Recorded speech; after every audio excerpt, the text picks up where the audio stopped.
उत्तरकाशी के नौगांव बाजार के स्योरी फल पट्टी में शनिवार शाम बादल फटने से भारी नुकसान हुआ। यहां पर एक आवासीय भवन गदेरे के मलबे में दब गया, बह गए। एक कार भी मलबे में दब गई है। खतरे को देखते हुए यहां पर कई लोग अपने घर खाली करके सुरक्षित स्थानों पर चले गए हैं। बादल फटने के बाद हर तरफ मलबा ही मलबा है।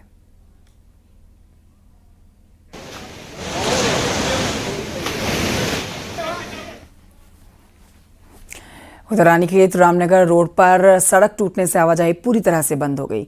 ताड़ीखेड़ के पास में सड़क टूट चुकी है, जिसके बाद कई गांवों का मुख्यालय से संपर्क कट गया है। सड़क के टूटने से लोग पहाड़ी चढ़कर सड़क पार करने को मजबूर हैं। इस सड़क के टूटने से रामनगर और रानीखेत आने जाने वाले वाहनों को काफ़ी दिक्कतों का सामना करना पड़ रहा है। तो वहीं यहाँ आपको बताएं कि सड़क धंसी हुई है। कई जगहों पर प्रशासन लापरवाही के आरोप झेल रहा है।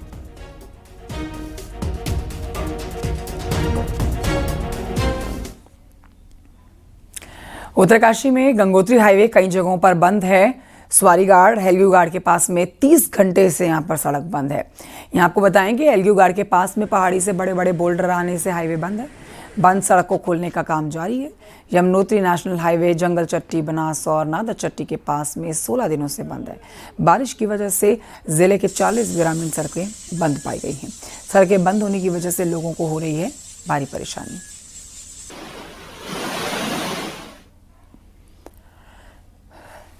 उत्तरकाशी के हर्षिल क्षेत्र से खबर, जहां पर भारी बारिश और भूस्खलन से 2 और नई झील बनने से चिंता बढ़ी हुई है।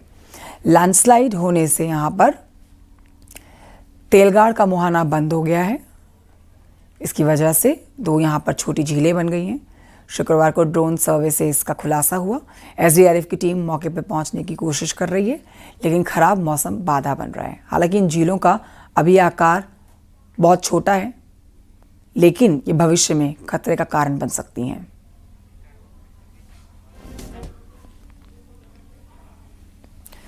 रामनगर के पेरुमदारा में कल देर रात एक कार डिवाइडर से टकरा गई, जिसके बाद कार सवार दंपत्ति बुरी तरह से यहाँ घायल हुए हैं। ये तस्वीरें आपके सामने। हादसे में घायल संभल के एसडीएम विकास चंद्र बताए जा रहे हैं। साथ ही उनकी पत्नी दीक्षा शर्मा भी थी उनके साथ में। दोनों हादसे में गंभीर रूप से घायल हुए हैं। गाड़ी की स्थिति देखकर आप समझ सकते हैं कि 2 लोग जो इस गाड़ी में सवार रहे होंगे वो कितने चोटिल हुए होंगे। भयावह तस्वीरें। गाड़ी पूरी तरह से क्षतिग्रस्त हो गई है।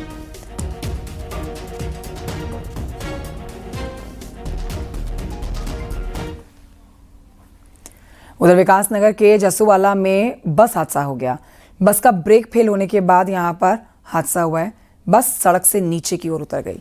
बस वहीं से सवार 14 यात्री निकाले गए हैं बस में से। विकासनगर से देहरादून की ओर जा रही थी ये बस। जसोवाला हादसे पर शिकार हो गई।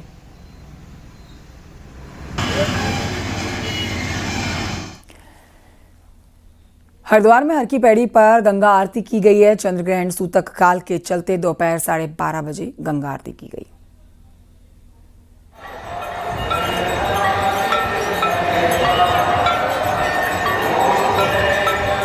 मां गंगा की जो सायंकालीन आरती है वो भी 12:30 बजे पूर्ण कर दी गई है, जिस कारण प्रतिमाएं अपने स्थान पर पहुंच चुकी हैं।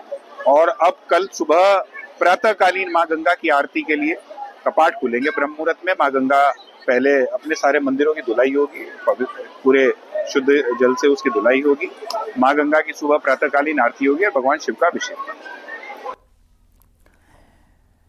आज बद्रीनाथ धाम के कपाट दोपहर 12:50 पर बंद हो जाएंगे। जानकारी ले लीजिए कि चंद्र ग्रहण के चलते ही आज दोपहर में बद्री विशाल के कपाट बंद किए जा रहे हैं। गंगा आरती भी जल्दी कर दी गई है। सोमवार यानी कि कल सुबह फिर से श्रद्धालुओं के लिए बद्रीनाथ के कपाट खोले जाएंगे। कपाट खोलने से पहले पूरे परिसर का शुद्धिकरण किया जाना है।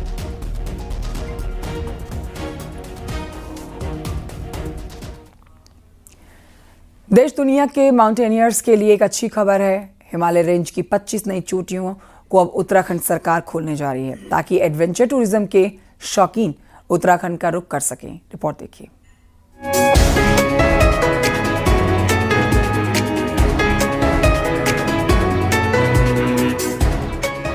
उत्तराखंड में एक तरफ ट्रैकिंग रूट्स की मैपिंग हो रही है, तो माउंटेनियरिंग का शौक रखने वालों के लिए अच्छी खबर है। 6000 से 7000 मीटर की ऊंचाई वाली चोटियों को टूरिज्म डिपार्टमेंट खोलने की तैयारी कर रहा है। उत्तराखंड में इस ऊंचाई के करीब 200 पर्वत हैं, पर फिलहाल 25 को जल्द खोलने की तैयारी है। जिन्हें चोटियां खोलने का प्लान है उनमें नीलगिरी पर्वत, त्रिशूल पर्वत, चंद्र पर्वत, नारायण पर्वत, द्रौपदी का डांडा, देवी मुकुट पर्वत, नंदापाल पर्वत शामिल हैं। लगभग 600 किलोमीटर की लंबाई में हमारे पास पूरा रेंज है हमारा पूरे उत्तराखंड में, और इसमें 200 से ज़्यादा ऐसे पीक्स हैं जो 6000 मीटर से ऊपर के हैं। तो वैसे 7000 से ऊपर के जितने पीक्स हैं वो भी हैं। तो उन जगहों पे भी जहाँ पे पहले पीक्स हमारे नहीं खुले हैं और जिनको बड़ी जल्दी खोला जा सकता है। उत्तराखंड बनने के बाद अब तक एडवेंचर टूरिज्म पर ज्यादा काम नहीं हो सका है। हालांकि फॉरेस्ट डिपार्टमेंट के ऑब्जेक्शन पर भी बड़ा रोड़ा है। नंदा देवी पर्वत चढ़ने वाली मात्र 3 महिलाओं में एक और इंडियन माउंटेनियरिंग फाउंडेशन की अध्यक्ष रह चुकी हर्षवंती बिष्ट नई चोटियां खोलने को सही फैसला मानती हैं। उनके मुताबिक इससे हिमालय की रेंज एक्सप्लोर होगी तो फायदा उत्तराखंड को मिलेगा। तो अच्छी बात है, माउंटेनियरिंग का प्रमोशन होगा, लोगों को ज्यादा अपॉर्चुनिटी मिलेंगी। भाई आपके पास कम पीक्स ओपन है तो लोगों को कम अवसर मिलेंगे कि भाई इन्हीं पीक्स में जाना है, इसी में होना है। कि हर गांव के पास से जो पीक्स होंगे लोगों को रोजगार मिलेगा, आय का आकार मिलेगा और लोगों से इंटरेक्शन का मौका भी मिलेगा। तो ये बहुत अच्छा है। 600 किलोमीटर की हिमालय की रेंज होने के बावजूद उत्तराखंड टूरिज्म के लिए इसका सही इस्तेमाल नहीं कर पाया है। हालांकि अब टूरिज्म डिपार्टमेंट ने इस प्लान पर काम शुरू कर दिया है ताकि हिमालय की चोटियों और पहाड़ियों का फायदा एडवेंचर टूरिज्म के लिए उठाया जा सके। देहरादून से न्यूज़ 18 के लिए दीपांकर भट्ट की रिपोर्ट।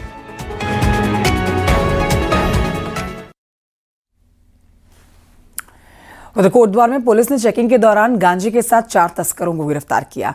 सिद्धबली चेकपोस्ट से पुलिस ने एक गाड़ी से 51 किलो गांजे के साथ 2 महिलाओं के साथ 4 तस्करों को गिरफ्तार किया।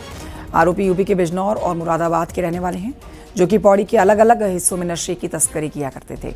आरोपियों से बरामद गांजे की कीमत करीब 12.5 लाख रुपए बताई जा रही है। पुलिस ने आरोपियों के खिलाफ एनडीपीसी एक्ट में मुकदमा दर्ज करके इन्हें जेल भेजा।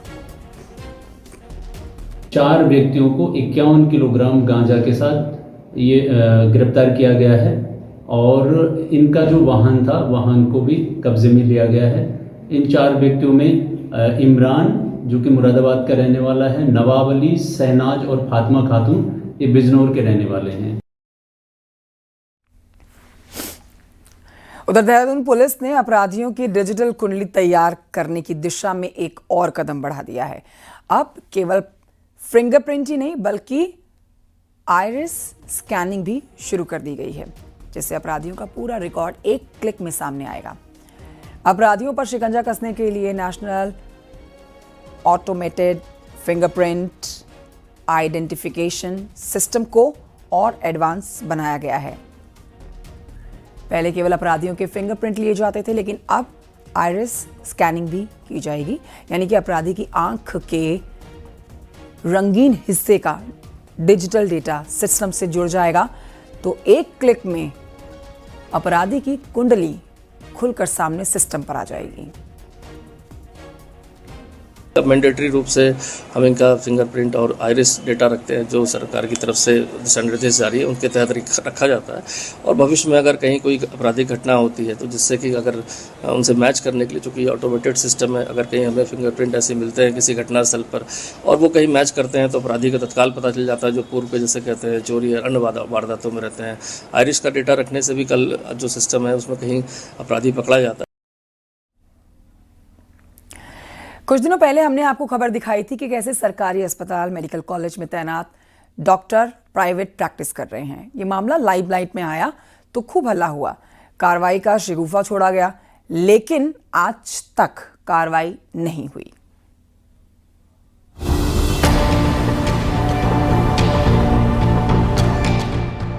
एक तरफ जहां बॉन्ड तोड़ने वाले डॉक्टर पर सरकार ताबड़तोड़ कार्रवाई कर रही है, वहीं अभी तक उन डॉक्टर पर कोई एक्शन नहीं लिया गया जो एनपीए यानी नॉन प्रैक्टिस अलाउंस लेने के बावजूद प्राइवेट प्रैक्टिस कर रहे हैं। देहरादून में ऐसे कई डॉक्टर्स हैं जो सिस्टम का हिस्सा होने के बावजूद अपने अस्पताल या फिर बाहर प्रैक्टिस करने में माहिर हैं। कोई डॉक्टर जया सिद्धार्थ हॉस्पिटल में प्रैक्टिस कर रहा है तो कोई डीएम काला क्लिनिक में। इन डॉक्टर के बकायदा नाम हॉस्पिटल के बोर्ड में मिल जाएंगे। हालांकि पूछने पर डॉक्टर साहब मुकर रहे हैं और ये भी कह रहे हैं कि उनके बॉन्ड में ये कहीं नहीं लिखा कि वो प्राइवेट प्रैक्टिस नहीं कर सकते। कई मैम नाम होंगे, मैं तो ऐसे प्रैक्टिस प्राइवेट नहीं करता हूँ। अगर मैं जनरली पूछा जाए, मैं यहाँ पे पिछले 7-8 साल से कार्य कर रहा हूँ। मैं कॉन्ट्रैक्चुअल एम्प्लॉई हूँ और शायद मेरा इसमें बोलना उचित नहीं होगा। ये तो एमएस सर के संज्ञान में होगा और उसकी इंक्वायरी भी चल रही होगी, शायद उसके अनुरूप ही वो इस पर निर्णय लेंगे। एनपीएल लेकर प्राइवेट प्रैक्टिस करने वाले डॉक्टर्स पर जल्द एक्शन का दावा मंत्री धन सिंह रावत कर रहे हैं। मंत्री जी का कहना है कि डॉक्टर्स की लिस्ट तैयार कर ली गई है और जल्द कार्रवाई की जाएगी। अब अगर कहीं भी डॉक्टर अगर प्राइवेट प्रैक्टिस करते हुए जो है मिला या जो है कहीं से शिकायत आई तो निश्चित रूप से उसके खिलाफ कार्रवाई की जाएगी। और आप देख रहे होंगे कि मैंने 234 डॉक्टरों के खिलाफ कार्रवाई अभी तक कर दी है। वैसे एक महिला डॉक्टर समेत अकेले दून मेडिकल कॉलेज में 6 से ज्यादा डॉक्टर या तो अपने अस्पताल चला रहे हैं या फिर प्राइवेट प्रैक्टिस कर रहे हैं, जिनको ना तो कार्रवाई का डर है और ना ही नौकरी जाने का खौफ। न्यूज़ 18 के लिए देहरादून से भारती सकलानी उनियाल की रिपोर्ट। खबर हरिद्वार से है, जहां पर शिवालिक नगर क्षेत्र में प्रशासन ने अवैध अतिक्रमण के खिलाफ कार्रवाई की है। शिवालिक नगर चौक से गैस प्लांट तक बीएचईएल की जमीन पर किए गए अतिक्रमण पर प्रशासन का बुलडोजर गर्जा। इस दौरान तमाम दुकानें, शोरूम्स और होटल मालिकों की ओर से किए गए पक्के निर्माण को जेसीबी मशीन से ध्वस्त किया गया। एसडीएम जितेंद्र कुमार की अगुवाई में हुई कार्रवाई में पर्याप्त मात्रा में पुलिस फोर्स मौजूद रही। इन्होंने कहा है कि भेल की जमीन पर अतिक्रमण करने वाले लोगों को नोटिस दिए गए थे। तय समय पर अतिक्रमण नहीं हटा, इसीलिए कार्रवाई की जा रही है।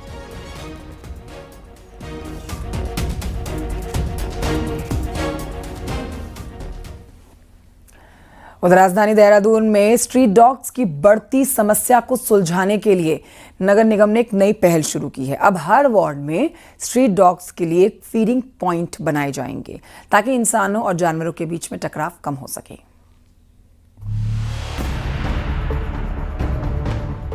शहर में 100 वार्डों में स्ट्रीट डॉग्स के लिए फीडिंग पॉइंट्स बनाने का खाका तैयार किया है। हर वार्ड में 10 से 15 फीडिंग पॉइंट्स निगम द्वारा बनाए जाने हैं ताकि स्ट्रीट डॉग्स के लिए भी खाने की व्यवस्था सही से हो पाए। अक्सर देखा जाता है कि लोग कहीं भी स्ट्रीट डॉग्स को खाना डालते हैं तो कुत्ते झुंड में इकट्ठा होकर आक्रामक हो जाते हैं। कई बार राहगीरों और स्थानीय लोगों पर हमला भी कर देते हैं। वहीं डॉग लवर कहते हैं कि ये पहल अच्छी है। हर कॉलोनी में फीडिंग पॉइंट होंगे तो कोई भी स्ट्रीट डॉग भूखा नहीं रहेगा। डॉग्स को नियमित रूप से खाना मिलता रहेगा, जिससे वह बिल्कुल भी आक्रामक नहीं होंगे। इससे इंसानों और जानवरों के बीच एक बेहतर तालमेल बना रहेगा। यहाँ केवल खाना देने की बात नहीं है, बल्कि जिम्मेदारी और इंसानियत की बात है। सुप्रीम कोर्ट के आदेश के तहत स्ट्रीट डॉग्स को भोजन उपलब्ध कराना जरूरी है। इसी आदेश को लागू करने के लिए निगम फीडिंग पॉइंट्स तैयार कर रहा है, लेकिन चुनौती ये है कि कॉलोनियों और मोहल्ले में इसके लिए जगह नहीं मिल रही। कि अगर कोई गली है, कोई मोहल्ला है, उसमें फीडिंग पॉइंट को एलोकेट करने में पब्लिक की ही हेल्प चाहिए हमें। वो हमें बताएंगे तो वो काम इजीली हो जाएगा। उसमें पार्षद का भी रोल है, माननीय पार्षद का भी रोल है, लेकिन जनरल पब्लिक भी बताती है कि सर यहाँ पे आप एक फीडिंग पॉइंट एलोकेट करो, हमारे पास यहाँ पे 5 पेट हैं, हम उस पर ओपनली काम कर रहे हैं। फीडिंग पॉइंट्स बनाने से स्ट्रीट डॉग्स नियंत्रित जगह पर इकट्ठे होंगे। इससे इंसानों और जानवरों के बीच टकराव भी कम होगा, लेकिन ये पहल तब सफल होगी जब समाज इसके लिए निगम के साथ कदम से कदम मिलाकर चलेगा। सत्येंद्र बर्थवाल, न्यूज़ 18, देहरादून।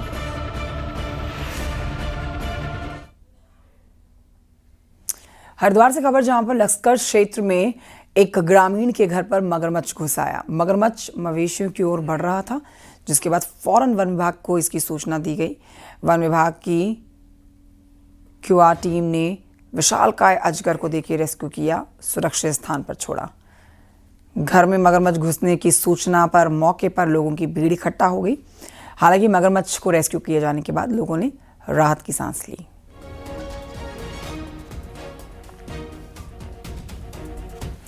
उधर उत्तरकाशी के दयारा बुग्याल में इस साल बटर फेस्टिवल धराली आपदा के कारण 20 दिन बाद मनाया गया है।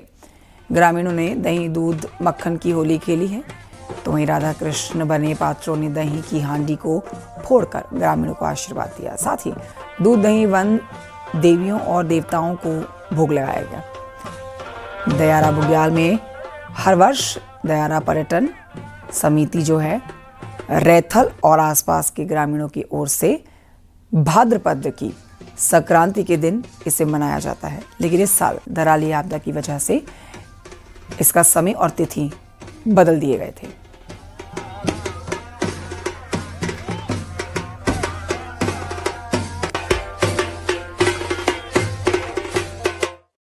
अभी हम दयारा बुग्याल के दिनारा स्थान पर है। यहाँ पर प्रत्येक वर्ष यहाँ पर हमारे स्थानीय लोग यहाँ पर दूध मक्खन मट्ठा की जौनडूड़ी उत्सव है उसका त्योहार मनाते हैं। यह अनोखा फेस्टिवल है, देश दुनिया में इसकी पहचान बनी है। 6 तारीख को, इसके 6 सितंबर को इसका आयोजन यहाँ पर किया गया। काफी मात्रा में यहाँ पे लोग आए थे। यहाँ पर स्थानीय लोगों ने काफी भव्यता से इस अनोखे फेस्टिवल का आनंद लिया। और जोशीमठ की खबर जानिए, जहां पर नरसिंह मंदिर और रविग्राम में भव्य फूलकोट मेले का आयोजन किया गया, जहां पर इस मेले में मां चंडिका की विशेष पूजा अर्चना की गई है। देखिए रिपोर्ट।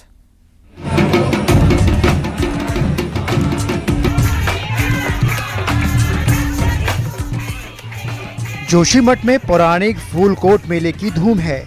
इस मेले में हर घर से घी का दीपक जलाकर लाया जाता है, जिन्हें देवता का प्रतीक माना जाता है। इस मेले में ब्रह्म कमल की खास मान्यता है। माना जाता है कि उच्च हिमालय क्षेत्रों में खिलने वाले ब्रह्म कमल के रूप में भगवान शिव स्वयं मां चंडिका के मंदिर में आते हैं। इन ब्रह्म कमलों से मां चंडिका का श्रृंगार किया जाता है।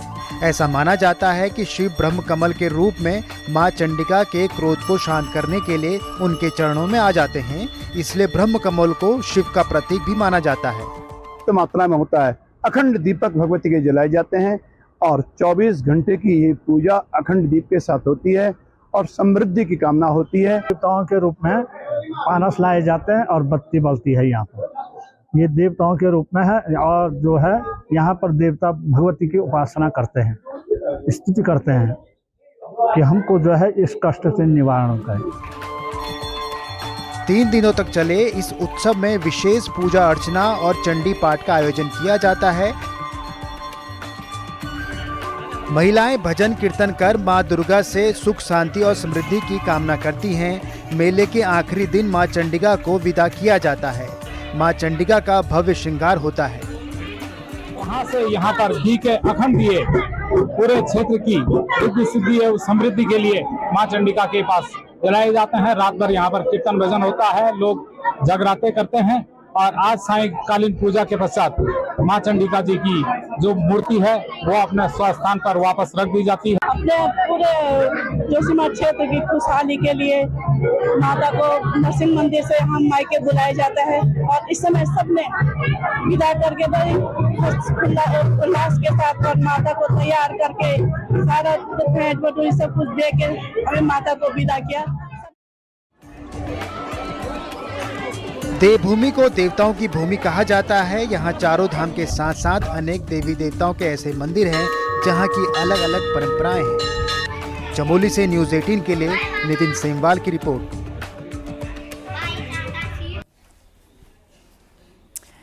और आइए अब आपको आगे बढ़ते बताएं कि आज से पितृपक्ष के श्राद्ध शुरू हो गए हैं। ऋषिकेश में त्रिवेणी घाट पर लोग अपने पितरों का श्राद्ध करने के लिए पहुंच रहे हैं। मान्यता है कि ब्राह्मण के माध्यम से काले तिल और जौ से गंगा तट पर किया गया तर्पण ही सर्वश्रेष्ठ माना गया है। पितृपक्ष में किए गए दान पुण्य से और दिवंगत पितरों के लिए किए गए ब्राह्मण के द्वारा इस पूजन से ही विशेष फल प्राप्त होता है। इतना है उतने में पत्रम पुष्पम फलम तोयम। हमारे देवता भी बोलते हैं, माँ बाप भी बोलते हैं, बेटा जो आपके पास मुझे स्वीकार है। ये पितरों का अर्थ है कि पितरों को जो सभी लोग जलांजलि दे, साक्षात गंगा है गंगा के आगे कुछ तो है नहीं है, यानी ही पितरों का जो आशीर्वाद सबको प्राप्त बना रहे।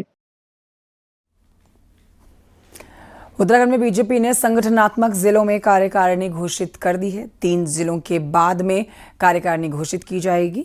संगठन ने जिलों में टीम को मजबूत करने के लिए उपाध्यक्ष, महामंत्री, जिलाध्यक्ष, जिला मंत्री, कोषाध्यक्ष के साथ ही कई पदों पर पदाधिकारी नियुक्त कर दिए हैं। सीएम धामी ने नवनियुक्त पदाधिकारियों को बधाई दी है। कांग्रेस नेता हरीश रावत ने ब्राह्मणों की बात की तो बीजेपी प्रदेश अध्यक्ष महेंद्र भट्ट ने उन्हें कांग्रेस में नारायण दत्त तिवारी और विजय बहुगुणा की याद दिला दी। देखिए रिपोर्ट।